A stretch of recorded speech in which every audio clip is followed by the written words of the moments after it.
Hello students, in SST I am going to start your civics next chapter, diversity, prejudice and discrimination. In previous chapter we have discussed what is the meaning of diversity. So once again I am going to revise this one. Diversity का मतलब होता है किसी एक क्षेत्र में उनके culture, उनके सोशल एक्टिविटीज़, उनकी रिलीजन, लैंग्वेजेस, इन सारी चीज़ों में डिफरेंसेस होना ही हमारी डाइवर्सिटी कहलाती है। तो ये डाइवर्सिटी समाज में दो नई चीज़ों को जन्म देती है। वह है आपकी प्रेजुडिस और दूसरा हमारा डिस्क्रिमिनेशन। तो अब इनका प्रेजुडिस और डिस्क्रिमिनेशन क्या है, तो इनके बारे में हम थोड़ा सा समझते हैं कि जब किसी सोशल ग्रुप को या उनके बारे में कुछ नेगेटिव ओपिनियंस हम बना लें, कुछ हम उनको ये मानकर चलते हों कि ये एक गलत काम है जो ये सोशल ग्रुप के लोग करते हैं और उसके बेस पे उनसे वो दूरी बनाना शुरू कर देते हैं, तो that situation is called as prejudice. कि किसी भी सोशल ग्रुप के बारे में एक रॉन्ग ओपिनियन या एक नेगेटिव ओपिनियंस मान लेते हैं और उनके साथ और उन्हीं टोटल ग्रुप के साथ उस तरह की भेदभाव या पक्षपात किया जाता है। So that situation is the prejudice. और दूसरी चीज़ है डिस्क्रिमिनेशन। डिस्क्रिमिनेशन का मतलब होता है भेदभाव। भेदभाव का मतलब कि किसी भी लोगों के साथ उनके जेंडर, कलर, रिलीजन, लैंग्वेजेस या उनके माइनॉरिटी या मेजॉरिटी होने की वजह से उनसे थोड़ी सी डिस्टेंस बनाना, उनसे दूर रहना या उनके बीच में एक ऐसी बातें कहना कि हाँ ये चीज़ है, ये पर्सन नहीं कर सकता, या ये लोग हैं तो इस तरह के कामों में इनको इन्वॉल्व नहीं किया जा सकता। That is the discrimination. So let we discuss these things in details. So first of all, today we will about the prejudice, and same word is also belonging to the stereotyping. So हम सबसे पहले समझेंगे prejudice के बारे में कि ये prejudice क्या होती है और यह किस तरह से हमारे समाज में एक तरह से ये एक प्रॉब्लम क्रिएट करती हैं, डिस्क्रिमिनेशन लाती हैं, और हम इसे किस तरह से एक अवॉइडेंस के तौर पे ले सकते हैं। So let us discuss. Prejudice is, as the name implies, the process for prejudging something.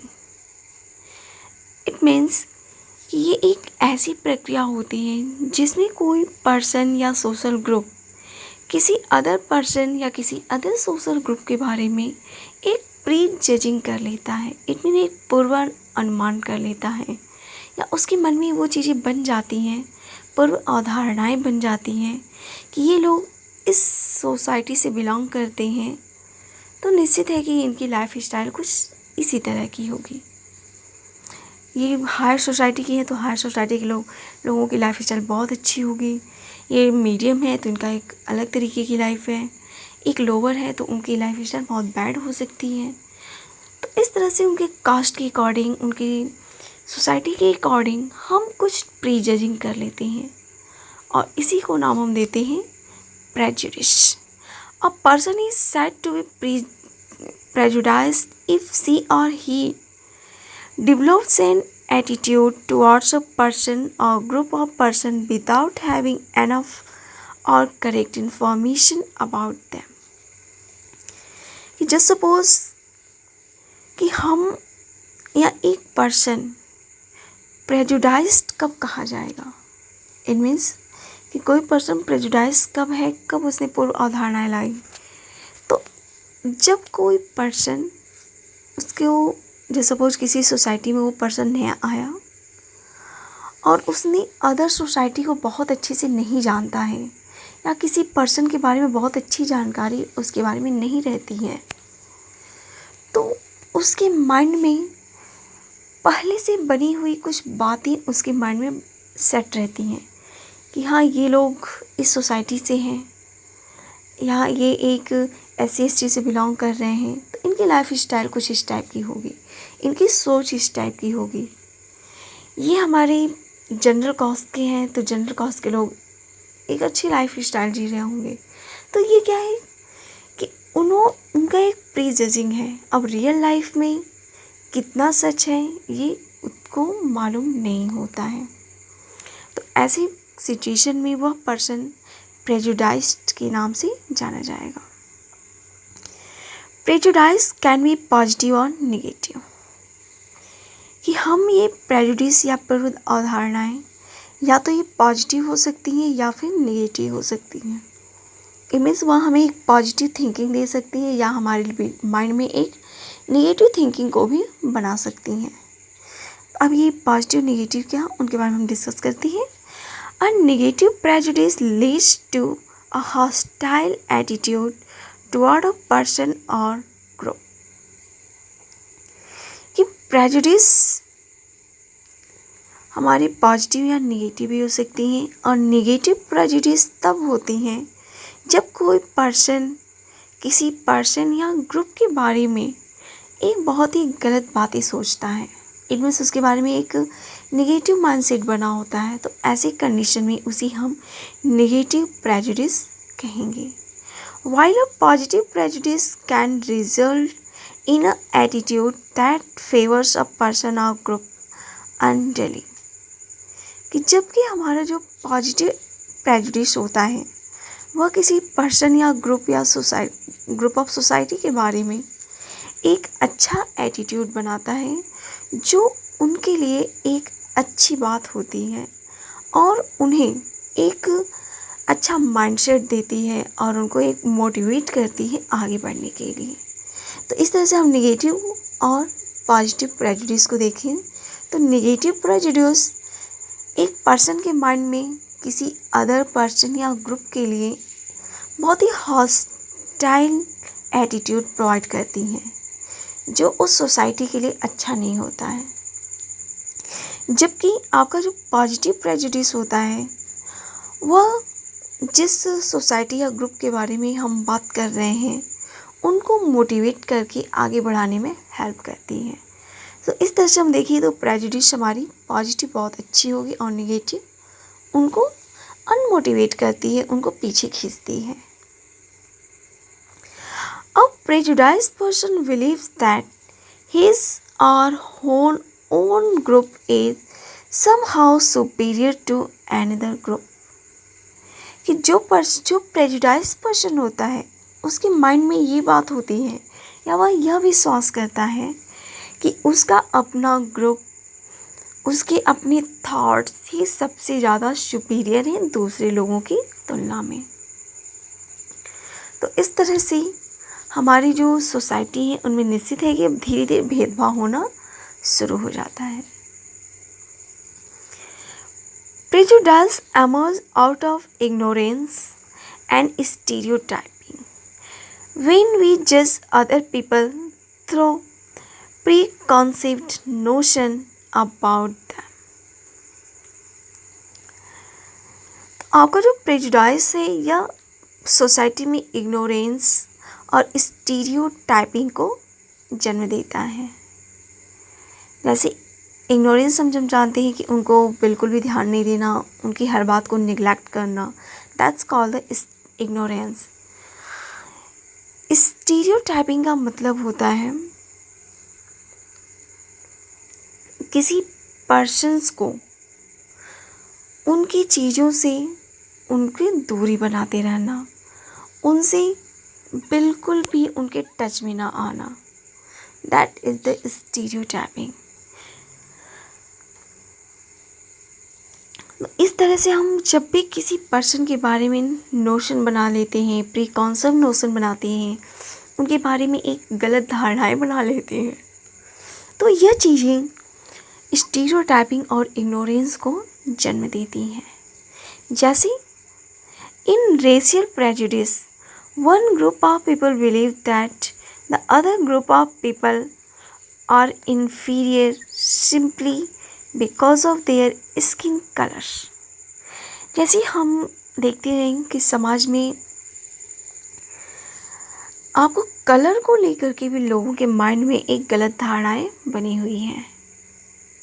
जैसे आपने हिस्ट्री में भी पढ़ा होगा कि कलर्स को लेकर के अफ्रीका में भी बहुत सारी प्रॉब्लम्स क्रिएट हुई थी, और उन प्रॉब्लम्स को सॉल्व करने के लिए बहुत सारे लीडर्स सामने आए थे। जैसे आपके महात्मा गांधी ने शुरुआत की, फिर उसके बाद हमारे नेल्सन मंडेला वहाँ पे आगे आते हैं और उन्होंने एक लंबी लड़ाई लड़ी, तब जाकर के वहाँ पे कलर डिस्क्रिमिनेशन को ख़त्म किया गया। तो ऐसी चीज़ों को हम क्या कहते हैं, रेशियल प्रेजुडिस। तो रेशियल प्रेजुडिस में एक ग्रुप ऑफ पीपल बिलीव करता है कि अदर ग्रुप ऑफ पीपल जो होते हैं वो इन्फीरियर हैं। इन्फीरियर का मतलब वो उनसे नीचे हैं, क्योंकि उनका कलर या उनका जो स्किन का कलर है वह उनसे डल है या उनसे ज़्यादा ब्लैक है। In social class prejudice, one set of people believe themselves to be better than the others because of part of town they live in। इसी तरह से क्लास प्रेजुडिस, जैसे upper class society, lower class society, middle class society, ये भी हमारे लिए क्या है, एक डिवीज़न बनी हुई है सोसाइटी में। तो इस वजह से सोशल क्लास की वजह से भी एक जो सेट है या एक जो ग्रुप ऑफ पीपल है, उनके माइंड में ऐसा लगता है कि वह जो उनसे लोअर हैं उनसे बेहतर हैं, क्योंकि उनका जो लाइफ स्टाइल है, उनका जो रहने की जगह है वह उनसे ज़्यादा अच्छी है। Similarly, we could be prejudiced about the economic status of a person, even rich or poor, religious belief of people, race of a person, region to which a person belongs, differently abled peoples। इसी तरह से हमारे जो social group हैं, जैसे social group में हम कई सारी चीज़ें देख सकते हैं। जैसे आज की डेट में अगर हम देखें तो general caste, OBC, SC ST, इस तरह की हमारी एक सोशल डिवीज़न बनी हुई है, that is the social class prejudice. इसके अलावा इकोनॉमिक स्टेटस के अकॉर्डिंग भी हमारी क्लासेस डिवाइडेड है, हमारी सोसाइटी को डिवाइड किया गया है कि जैसे पर्सन है तो वो रिच है, पुअर है, उनके बेसिस पे भी ये प्रेजुडिस पॉइंट्स देखने को मिलती हैं। रिलीजियस बिलीफ क्या है लोगों का, इट मीन्स कोई पर्सन किस रिलीजन को फॉलो कर रहा है, उनके क्या कस्टम्स हैं, कौन सी ड्यूटीज़ वो निभाते हैं, इनके बेसिस पर भी बहुत सारी प्रेजुडिस बनी हुई है। रेस ऑफ अ पर्सन, इस मीन्स उनके शारीरिक भेदभाव भी किया जाता है, उनके कलर, उनका जेंडर, इनके बेस पे भी उनको देखा जाता है। Reason to which a person belong, कि जो क्षेत्र, इट मीन्स सपोज हम विलेज एरिया के लोग हैं तो लोगों के माइंड में होता है कि विलेज के लोग बहुत ही बैड होते हैं, बहुत अच्छे नहीं माने जाते हैं, जबकि कुछ लोग जो टाउन एरिया के हैं काफ़ी एडवांस माने जाते हैं, जबकि रियल लाइफ में हो सकता है कि इसका अपोजिट भी हो सकता है। तो इस तरह से हमारी रीजन के अकॉर्डिंग भी लोगों के बिलीव वहाँ पर मिलते हैं और प्रेजुडिसिंग बनी हुई है। डिफरेंटली एबल्ड पीपल, जैसे कुछ पर्सन ऐसे भी होंगे उनके अंदर कुछ डिसेबिलिटी होगी। डिसेबिलिटी मतलब वह चल नहीं पाते होंगे, उनका वन हैंड उनका वर्क नहीं करता हो, आइज़ कैपेसिटी उनकी अच्छी नहीं है, आई साइट खो चुके हों, हियरिंग कैपेसिटी खो चुके हों, बोलने की कैपेसिटी खो चुके हों। तो ये हमारे जो डिसेबल्ड पर्सन है इनके साथ भी डिस्क्रिमिनेशन होता है, इनके साथ भी एक प्री जजिंग लोग करते हैं। तो इस तरह से हम देख सकते हैं कि हमारी सोसाइटी में कई तरह से एक प्रीजजिंग या प्रेजुडिसिंग फैली हुई है जो सोसाइटी में इग्नोरेंस और स्टीरियोटाइपिंग को जन्म देती है। Prejudice is harmful as it hurts the feeling of others. Natural है कि जब हम किसी पर्सन्स के बारे में गलत अवधारणाएं बना लें, नेगेटिव प्रेजुडिसिंग कर लें, तो वह उस सामने वाले पर्सन को पूरी तरह से एक कहा जाए तो उनको एक डिसमोटिवेट कर देती है, उनको आगे बढ़ने से रोक देती हैं, उनके मन में नेगेटिव ओपिनियंस पैदा करने लगती हैं कि ओह मैं तो बिल्कुल इस टाइप में बिलोंग करता हूँ, मैं इस क्लास से बिलोंग करता हूँ, मैं पुअर हूँ, तो मैं ये काम नहीं कर सकता। तो इस तरह की कुछ नेगेटिव ओपिनियंस उनके माइंड में ये सेट कर देती है प्रेजुडिस।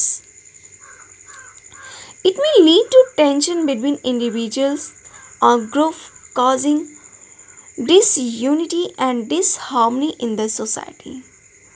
इसकी वजह से लोगों के बीच में एक तरह की टेंशन बनने लगती है जो सोसाइटी में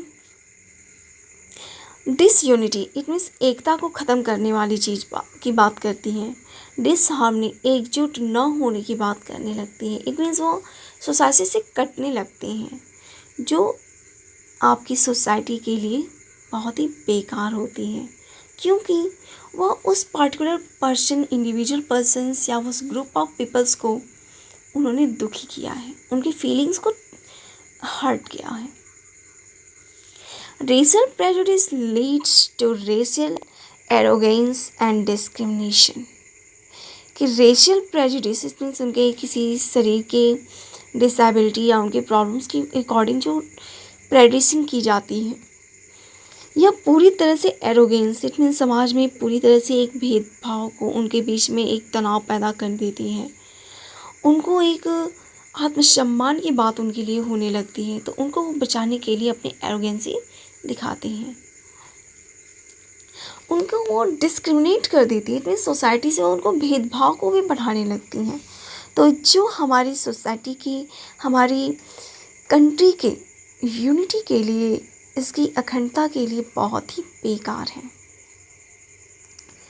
Prejudice results in hostile action and prevent relationship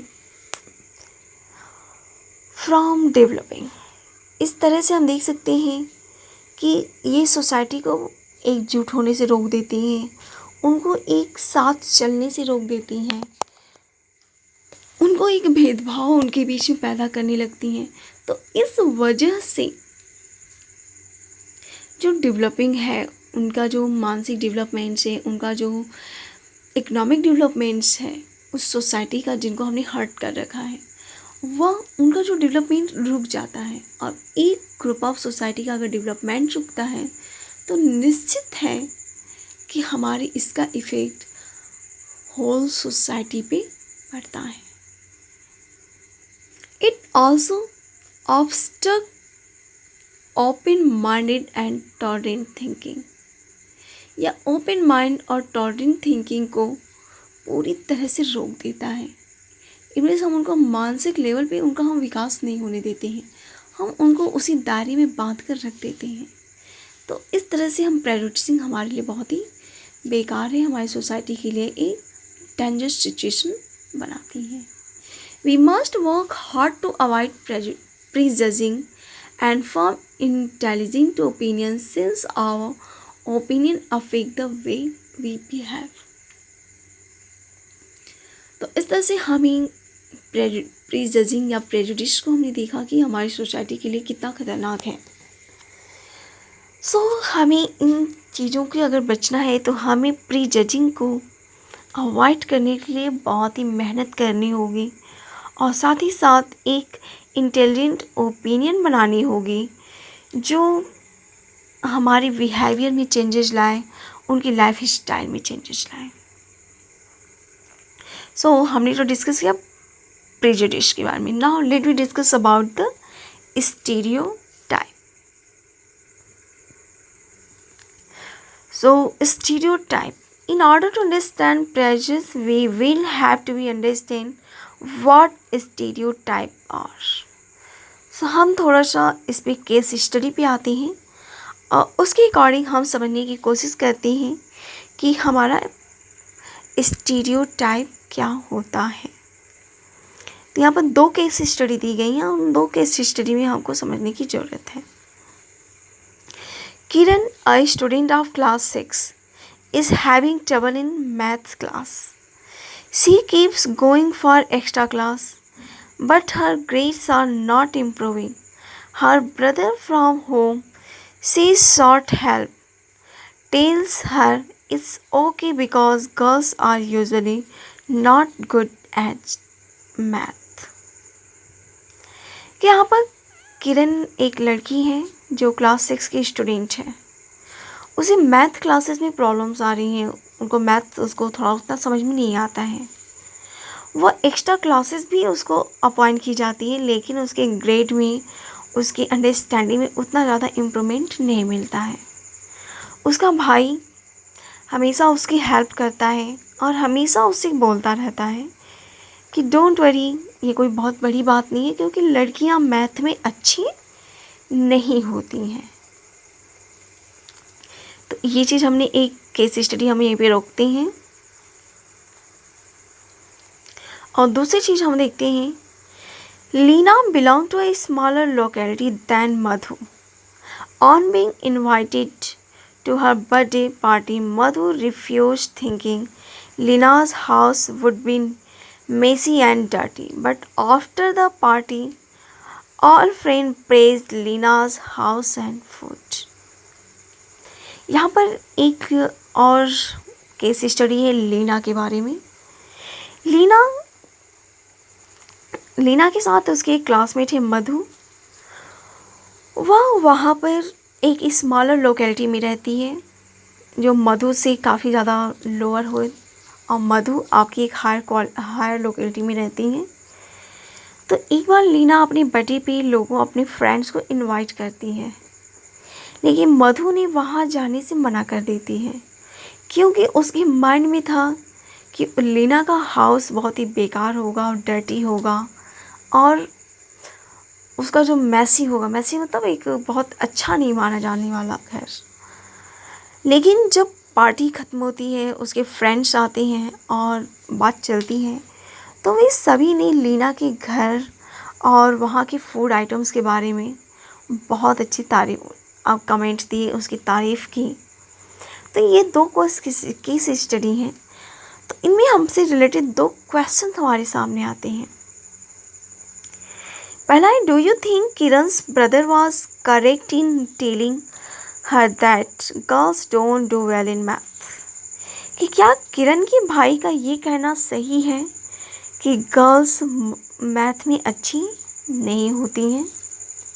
क्या हम ये ऐसा मान सकते हैं कि सिर्फ एक जेंडर बेस्ड चीज़ें एक मैथ से या मैथ जैसे सब्जेक्ट से उनको अलग कर रही हैं, या उनको पीछे हटने में प्रॉब्लम क्रिएट कर रही हैं? तो आई थिंक, मुझे नहीं लगता है कि जेंडर का इफ़ेक्ट मैथ से पड़ता है। ये ऐसा नहीं है कि सिर्फ बॉयज़ ही मैथ्स में बहुत अच्छे होते हैं।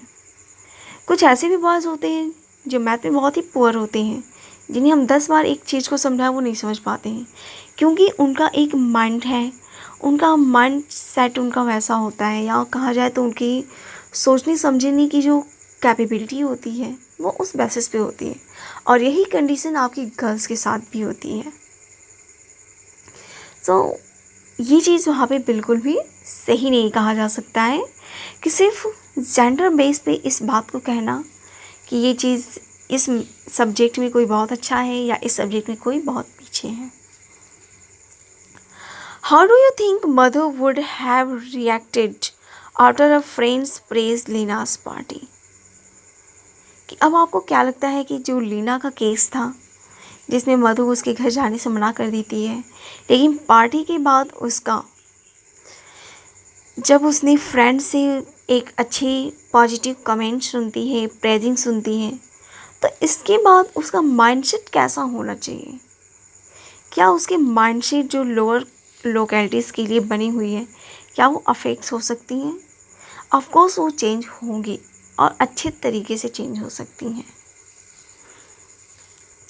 सो अब हम आते हैं अपने मेन टॉपिक पे कि हमारा स्टीरियोटाइप क्या होता है. In the given cases, you find there is some kind of fixed notion about a particular gender or social group in mind of some people. इन दोनों ही केसेस में हमने क्या देखा कि ये लोगों के माइंड सेट हैं किसी लोकेलिटी के बारे में या उसमें बिलोंग करने वाले लोगों के बारे में, एक सोशल ग्रुप के बारे में या किसी जेंडर बेस्ड लोगों के बारे में. जैसे किरण के भाई में क्या था कि वो जेंडर के अकॉर्डिंग वो सोच रहा है कि हाँ ये इस तरह के जेंडर हैं तो ये इस सब्जेक्ट में अच्छे नहीं हो सकते. लीना के माइंड में है कि वो लोअर लोकेलिटी से है तो उसका घर अच्छा नहीं होगा, वो काफ़ी बेकार घर होगा. तो ये जो हमारी माइंडसेट बनी हुई है, हमारा जो मेंटल इमेजेस बने हुए हैं ग्रुप के लोगों को लेकर के, हमारी जो ओपिनियन बनती हैं, इसी को कहा जाता है स्टीरियोटाइप. सो हम डिफाइन कैसे करेंगे? तो stereotype is a mental image of a group based on opinion without record to individual differences. कि स्टीरियोटाइप हमारी क्या है? एक मेंटल इमेज है किसी ग्रुप के बारे में, किसी सेट ऑफ लोगों के बारे में, सिर्फ और सिर्फ उनकी इंडिविजुअल डिफरेंसेस को बिना ध्यान में रखे हुए लोगों के बारे में एक हमने अपना माइंड बना लिया है, अपना माइंडसेट बना लिया है. इसी कंडीशन को हम क्या कहेंगे?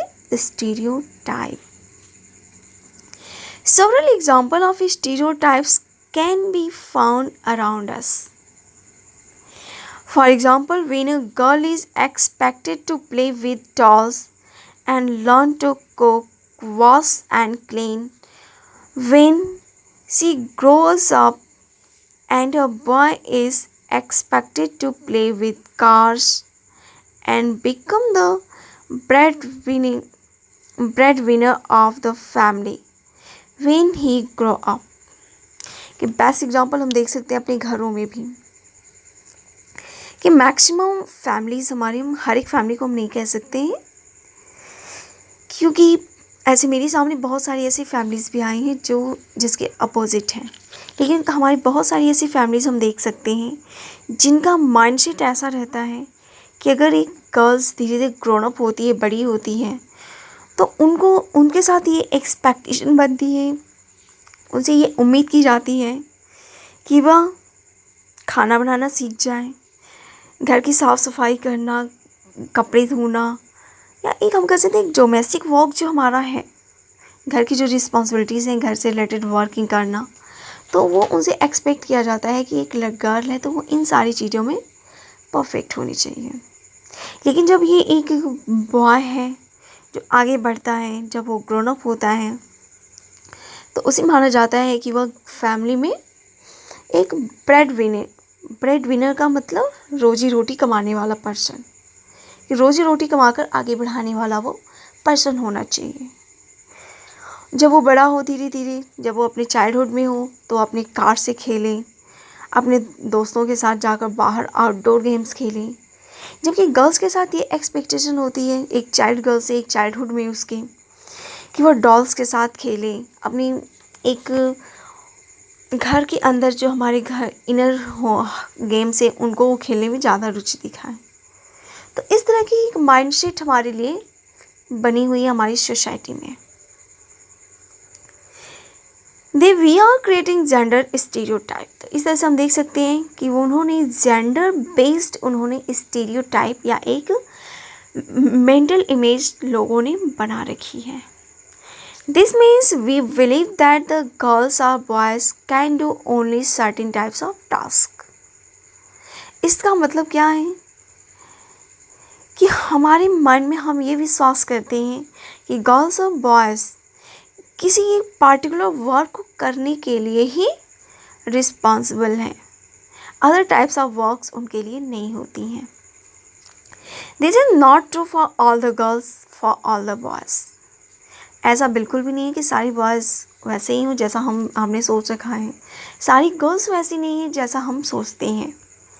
जैसे आज की डेट में बहुत सारे ऐसे जेंट्स कुक भी हमारे सामने आते हैं जो खाना बनाने में काफ़ी बेहतर हैं।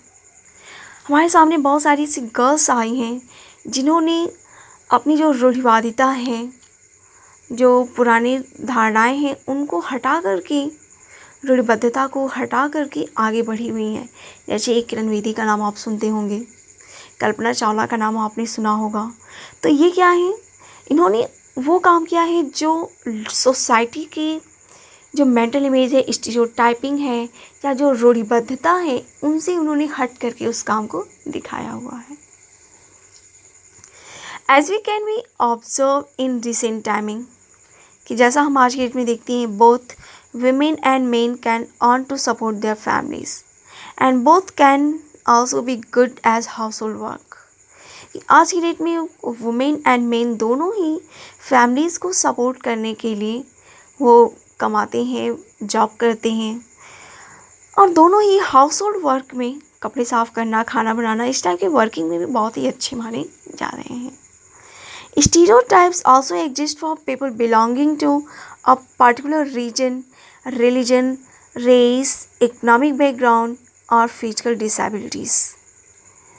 कि स्टीरियोटाइपिंग सिर्फ हमें जेंडर में ही नहीं दिखती है, इसके अलावा हमें क्षेत्रों में भी दिखाई देता है। जैसे विलेज में ही रहना या किसी टाउन में रहना, किसी एक मेट्रोपॉलिटन सिटी में रहना, इस तरह इस पे भी हमारी क्या है, एक स्टीरियोटाइपिंग बनी हुई है।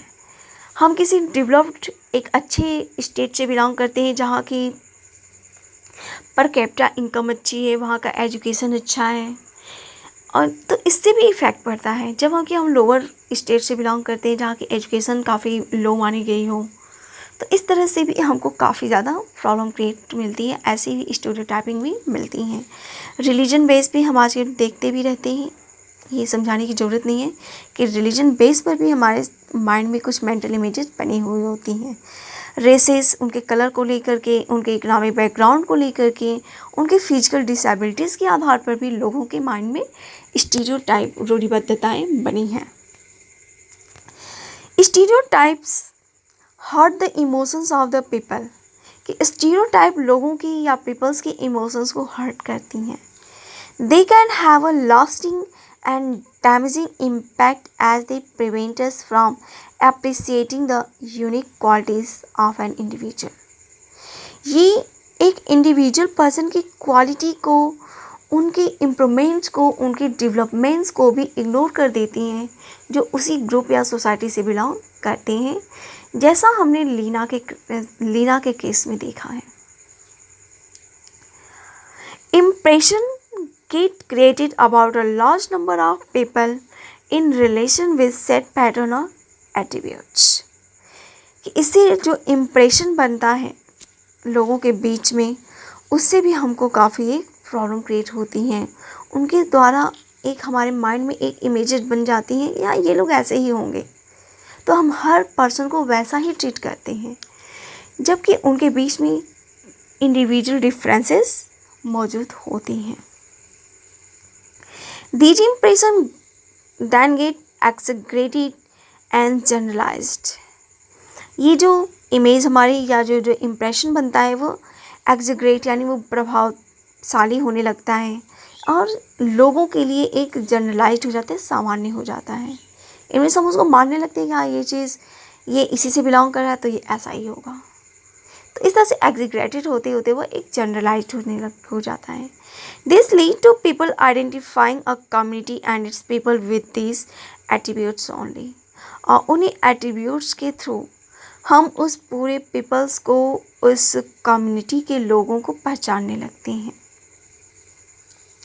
Stereotypes prevent us from recognizing individual differences and lead to prejudice। Stereotypes individual differences को पहचानने में, इनमें सोसाइटी में जो डिफरेंसेस हैं उनको प्रोवाइड कराता है और प्रीजुडिस को जन्म देता है। तो हमने क्या देखा कि जो हमारी प्रेजुडिस है वह स्टीरियोटाइपिंग को भी जन्म देता है और स्टीरियोटाइपिंग प्रेजुडिस को भी जन्म देती है। So in next video we will discuss about the discrimination and inequality.